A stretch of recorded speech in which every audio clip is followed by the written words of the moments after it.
Thanks for coming. This is Loretta's Beauty Salon. It's painted from a picture I took in 1978. I've been for the past 4 years painting from old photographs, and I have hundreds of old photographs of my parents, but I also have a few thousand negatives and slides and pictures that I took in college, where I went to school, UNC Chapel Hill, in the 70s. There was no photography in the art department. Photography wasn't exactly wasn't taught as an art form. They said, well, you should learn photography to take pictures of your art, but you didn't see that much photography until you took a trip to New York and went to galleries where photography was shown. So I took photography in the physics department. There was a physics of photography, and the professor used to say, well, we do a service here at Carolina. We teach the art majors physics through physics of photography. So the big plus of doing it that way is that we got to use the darkroom for free all the time till 10 o'clock at night, and we got to use it even after you were out of the class. You could go in there and you could develop pictures and print pictures. You just had to bring your own paper. So I go into that because at that time, some of you might remember before photography was digital, but you had 36 pictures on a roll of film, and you had to change that and put in another roll, and then you had to pay to have that developed if you didn't have free darkroom in part of your class. So you were very selective with what pictures you took. You didn't take multiple pictures, but I think you were more careful with what you took. So while I'm painting from this picture that I took in '78, I've been asking myself, well, why did I take that picture? You know, what was I interested in when I took the picture? Now I'm interested in women and women's issues. I'm interested in race and class. But at that time, I wasn't so much. I was, again, I'm not sure why I took this picture. Maybe I took a picture of every float in the parade because this was a parade, and you can see here that this is a float. And Loretta's Beauty Salon is probably a business that I assume an African-American woman owned that was a beauty salon. I'm also interested in beauty. When I paint about women, I think to paint about women is to paint about beauty at some point.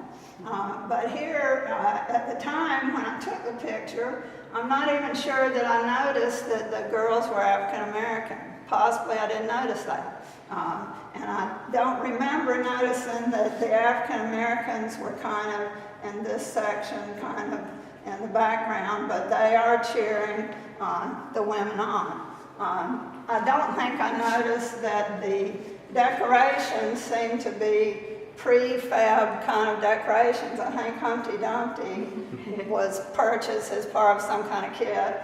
I think the wall that he's standing on, you can see how the paper doesn't quite line up, I think. And back here, I think this is possibly Little Bo Peep. I think this was kind of a package float, and they dressed up all of the girls to ride on the float. If I were taking the picture today, I would probably have taken it differently. I would have probably gotten a picture of whatever it is that's towing the float, maybe a tractor or a truck would interest me today. But of course, back then in 1978, again, I don't remember why I took the picture. Did I say it was for a pumpkin festival in Tarboro, North Carolina? It was a tiny little rural town. And the parade kind of kicked off the pumpkin festival. And now when I look at it, one thing that made me really want to paint it was this girl sitting on the wall with Humpty Dumpty, and she's kind of clinging to Humpty Dumpty, but she's kind of gamely waving on the parade float. I think that's what attracted me to it now. And so you kind of get a double whammy of interpretation. You get the artist painting a photograph, and you get to think about the person in the past who took a picture. from the past. And ultimately, we know now, I never learned until, I went to grad school, that the photograph or the art is not really what was there, but it's what's in the head of the artist or the photographer.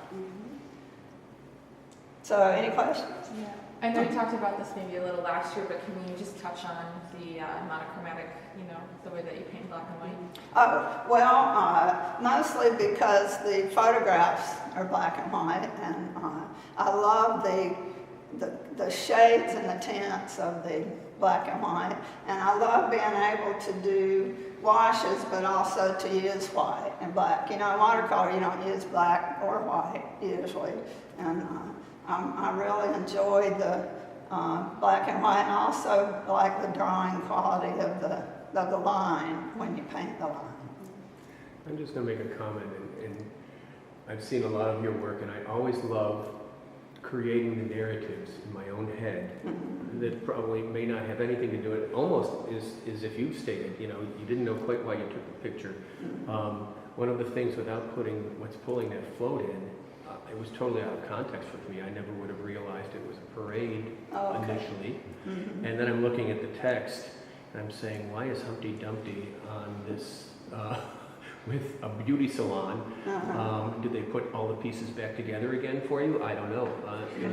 It creates some questions, and then of course, obviously, the whole class and racial thing is always present in your work, and the fact that it's black and white in tones of gray just underscores that. So. Okay. A writer, Rick Bragg, have you heard of him? He wrote a book about his grandfather who he never met, and he said he wanted his grandfather to walk out of history and come alive, so that's why he wrote the book. Do you only work from photographs that you yourself have taken, or have you at certain times worked from bound photographs? Well, up until now, the last 4 years, I've been painting photographs that were in my parents' things, and I don't know who took them. Right. So, and I didn't paint from photographs until 4 years ago. I never painted from photographs. I just fell in love with these old photographs and started painting from them. Thank you so much. Okay, thank you.